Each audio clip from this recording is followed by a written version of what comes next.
Bonjour à tous et bienvenue dans cette nouvelle leçon sur les systèmes numériques. Aujourd'hui, nous allons procéder à la conversion. Comme base de destination, on va choisir le décimal et on va y arriver à partir de la base binaire, la base octale et la base hexadécimale. Et on aura trois nombres à convertir pour chaque exemple afin de mieux consolider les concepts. Avant de commencer, prenons l'exemple suivant. Imaginez que l'on dispose du nombre 123 en décimale.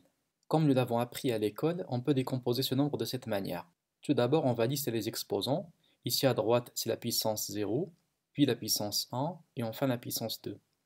Alors on peut décomposer ce nombre de cette manière. On prend le coefficient 1, on multiplie par la base, qui est 10, puis on élève à la puissance 2. Plus, on prend le deuxième coefficient qui est dans ce cas 2, on multiplie par la base 10, et on élève à la puissance 1, plus, le dernier coefficient maintenant c'est le dernier chiffre, donc 3, fois la base 10, et on élève à la puissance 0. Donc la somme 123. Alors ça c'est déjà connu. Maintenant ce qu'il faut noter c'est qu'on va faire exactement la même chose pour toutes les autres bases. C'est-à-dire, quelle que soit la base de départ, pour atteindre la base décimale, il suffit de décomposer le nombre exactement de cette manière. Alors commençons par le premier nombre binaire, 1, 0, 1. On va chercher son équivalence en base décimale. Donc 1, 0, 1.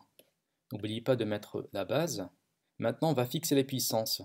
À droite, c'est la puissance 0, puis 1, et enfin 2. Alors, on va décomposer ce nombre de cette manière. On prend le premier coefficient, c'est 1, on multiplie par la base, qui est 2, et on élève à la puissance 2. Plus 0 fois la base 2 à la puissance 1. Plus 1 fois la base 2 à la puissance 0. Donc, c'est égal à 4, plus 0, plus 1. Donc finalement, ça donne 5 base 10. Alors 1, 0, 1 base 2 est équivalent à 5 base 10. Le deuxième nombre maintenant, c'est 1, 1, 0, 1, 0. Toujours en base 2. On va fixer les puissances. 0, 1, 2, 3 et 4. Donc là, c'est égal à 1 fois 2 à la puissance 4. On met directement 2 à la puissance 4, plus 2 à la puissance 3, plus, là c'est un 0, pas la peine de mettre, on met directement 2 à la puissance 1, et là encore c'est un 0, donc pas la peine de noter.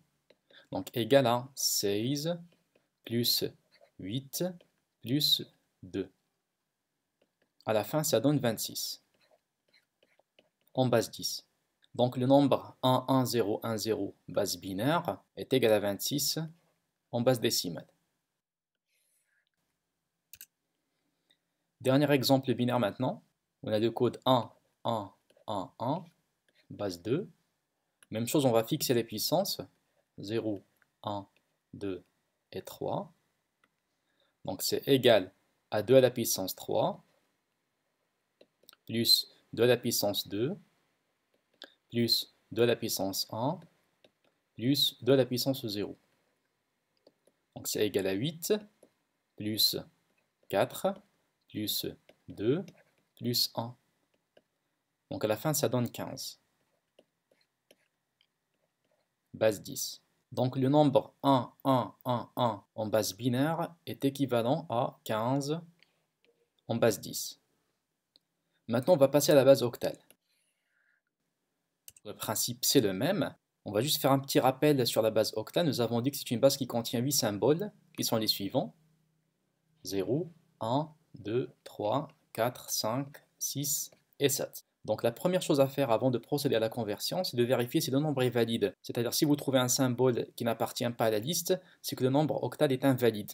Mais dans notre cas, tous les nombres sont valides. Alors prenons le premier nombre, 12 base 8. Bon, on va faire la même chose que pour le nombre décimal et le nombre binaire. On va fixer les puissances, donc là c'est 0 et là c'est 1. On décompose le nombre, donc c'est égal à 1, voilà, fois la base 8 à la puissance 1, plus 2 fois la base 8 à la puissance 0. Donc c'est égal à 8, plus 2, c'est égal à 10 base 10. Donc le nombre 12 en base 8 est égal à 10 en base décimale. Maintenant 107 base 8. On fixe les puissances et on décompose. Donc c'est 1 fois 8 à la puissance 2, plus on ignore le 0, donc directement 7 fois 8 à la puissance 0. Donc c'est égal à 64, plus 7, c'est égal à 71. Base 10. À la fin, le nombre 107 base 8 est égal à 71 base 10. Le dernier nombre de la liste octale, 200 base 8, on va encore fixer les puissances. Là c'est égal à 2 fois 8 à la puissance 2. Donc après on n'a que des zéros, donc pas la peine de dénoter. Alors égal à 2 fois 64 est égal à 128. Base 10. Alors 200 base 8 est égal à 128 base 10. Maintenant on va passer à l'hexadécimal. En guise de rappel, l'hexadécimal c'est la base 16 qui contient 16 symboles, à savoir 0, 1, 2, 3, 4, 5, 6, 7, 8, 9.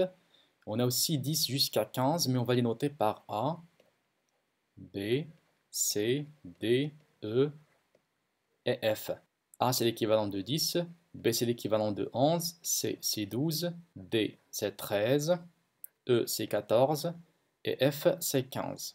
Il serait préférable de noter ces équivalences quelque part afin de ne pas s'embrouiller après. Prenons le premier code, 15 base 16. Alors, même principe, on fixe les exposants et on décompose le nombre. Donc c'est égal à 1 fois 16 à la puissance 1 plus 5 fois 16 à la puissance 0. Donc c'est égal à 16 plus 5, c'est égal à 21. Donc 15 base 16 est égal à 21 base 10. Ensuite on a FF.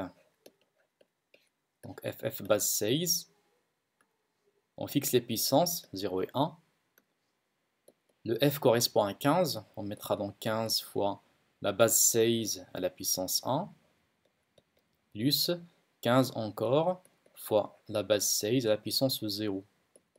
C'est égal à 240 plus 15.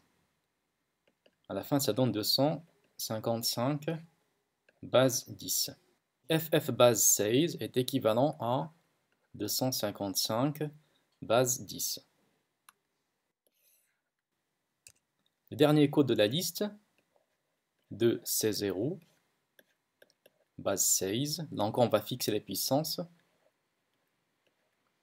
Là, c'est égal à 2 fois 16 à la puissance 2, plus C, c'est équivalent à 12 fois 16 à la puissance 1, plus 0, pas la peine de mettre.